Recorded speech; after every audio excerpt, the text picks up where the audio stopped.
Hi, all, and welcome back to another episode of There's Danger Here. I'm Leilani, and it is the top of the month, so once again, we are going to go over some more of the MMIW cases, and we are still in the B's. So let's start with Bella Labukan McLean. Bella was First Nations from Sturgeon Lake Cree Nation in Alberta.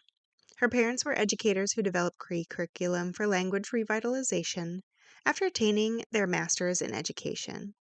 From a young age, family reports Bella was creative, bright, and determined.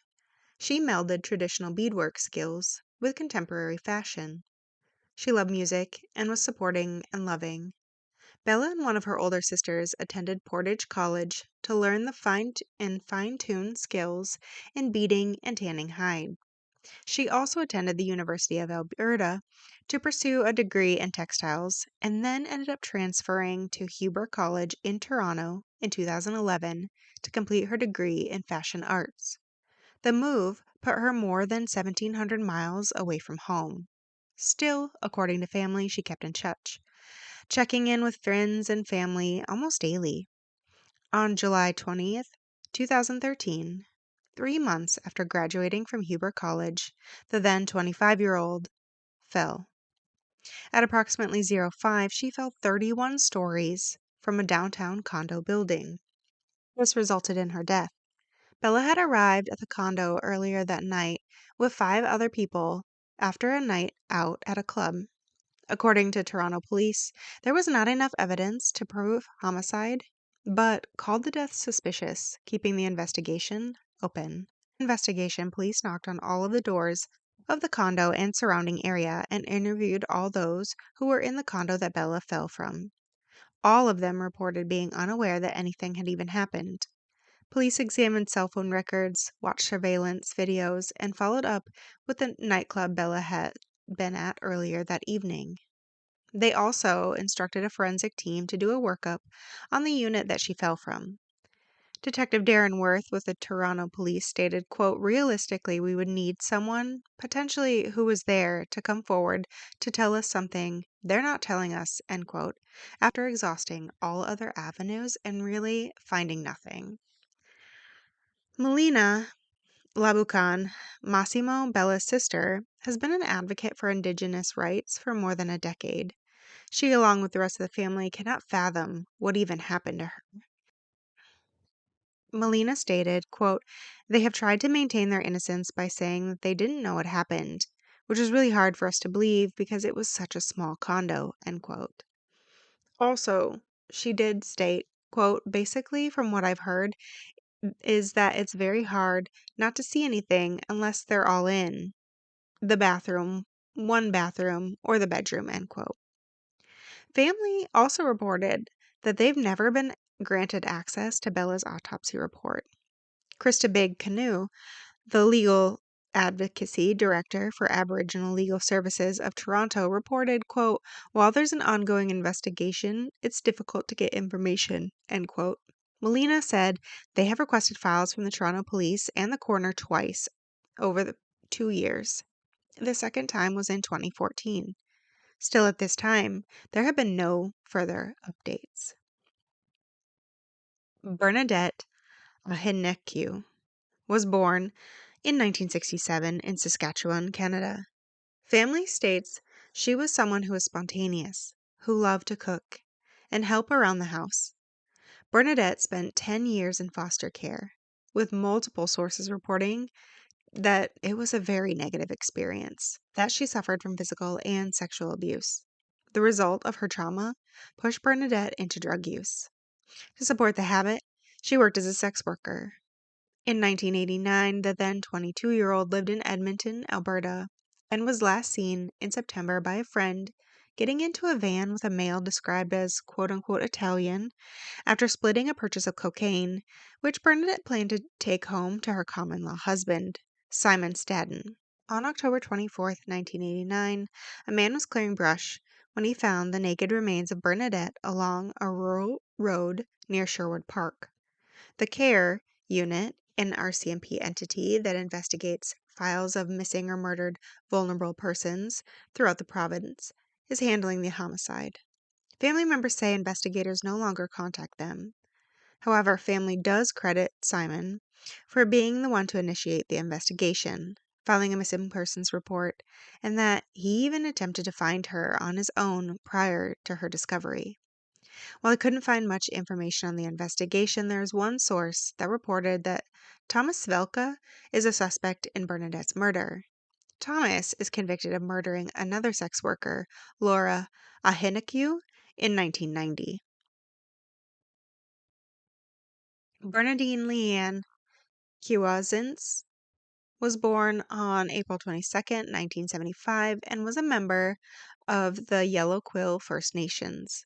The oldest sibling in her family, they report her as a smart, outgoing woman. Her aunt, Adeline, stated, quote, "She was a smart girl, very outgoing. She always seemed to be happy when I seen her," end quote. By 2012, she was the mother of 5 of her own children. Bernadine was last seen on 20th Street West in Saskatoon on January 1st, 2012 at approximately 10 p.m. There were also unconfirmed reports of her in the area of 20th Street around 4 a.m. on January 2nd. Later that day, around 9:45, the 36-year-old's body was found 2 kilometers east of Saskatoon city limits in a Saskatchewan ditch by a woman and her dog. Bernadine was located just off of the main road, partially obscured by the snow, but had no signs of being in the elements for a long period of time. The Saskatchewan RCMP Major Crimes Unit canvassed the area, searching for witnesses. Officers believe Bernadine's death is suspicious, though her cause of death has not been released. Her file remains open, but inactive at this time. Bernice Bottle. Bernice grew up in Lac Seul First Nation, an Ojibwe community in northwestern Ontario, before she ended up moving to Winnipeg, Manitoba. She went along with common-law husband and her 2 children. According to the family, the 36-year-old was found dead in an apartment in the city in 1988.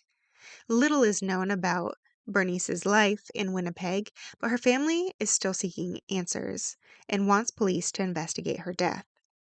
Bernice was the oldest sibling that came from Canoe River, Ontario, one of Lac Seul First Nation's original communities.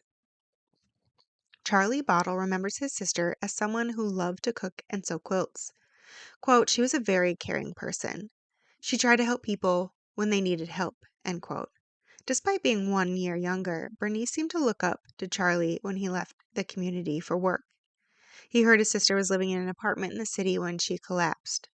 According to Charlie, Bernice struggled with alcoholism. Another sibling, Mary Agnes, remembers police telling her that Bernice died from drinking quote-unquote ruby, which is another word for rubbing alcohol. But Mary says a brother Percy told her that she was murdered. According to Mary, the last time that police even contacted the family was at the time of her death. Quote, "That was a long time ago. I don't know what they would find out now," end quote, she said about it. And that is all the information on her case. Betsy Owens was born on July 7th, 1973. She was a member of the Powagasi First Nation, close with her sisters Caroline Owens and Valerie Levique, and loved swimming with them in the fishing lake, the body of water that surrounds the community. According to her family, Betsy was a nice girl who went out of her way to avoid trouble. She loved music, and at the time of her disappearance was a big fan of quote Manic Monday, end quote, by the Bangles. On October 23rd, 1988, the then 15-year-old vanished after leaving her boyfriend's home. The two had attended a school dance the night before, heading to his house at approximately 11 p.m.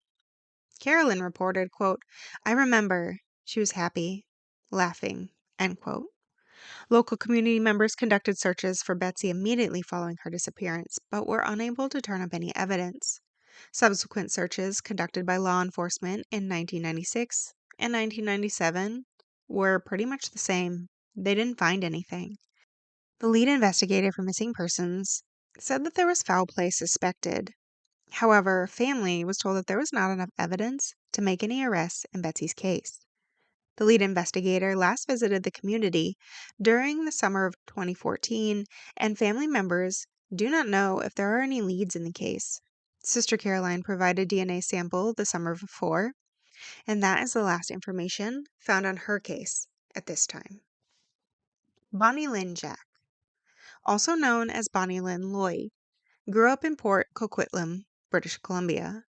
She grew up near the pig farm, yes, that pig farm, and stated, quote, "I know probably about 6 of those girls that they found at that pig farm, and I grew up in that town, so I was just lucky," end quote.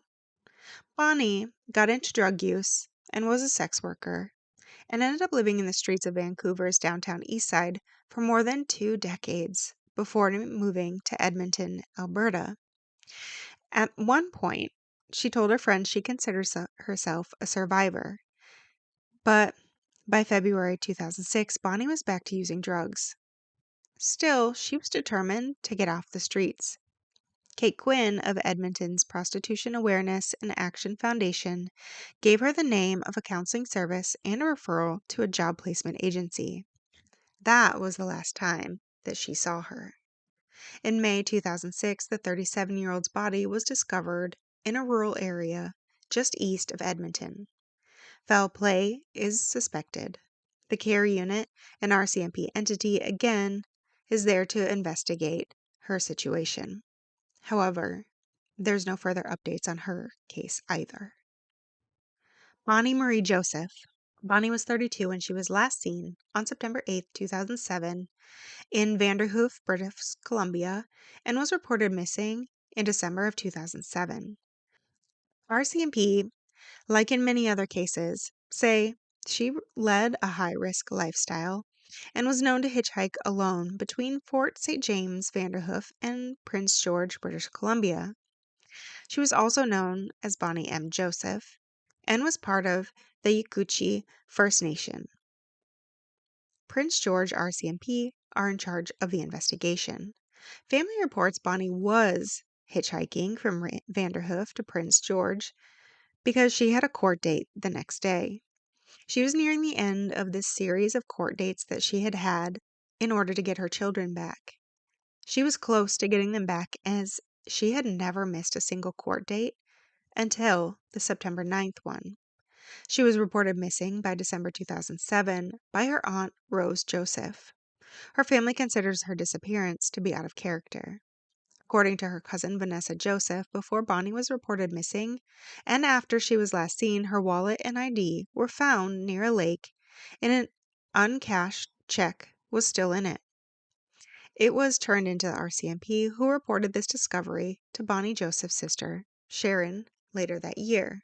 Still, nothing else has come from her case.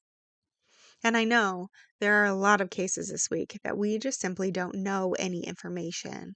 But I think that's one of the main points of this podcast is we want to get this information out there. Maybe somebody remembers something. Maybe somebody saw something. Some of these were years ago, but that doesn't mean that there's no hope left.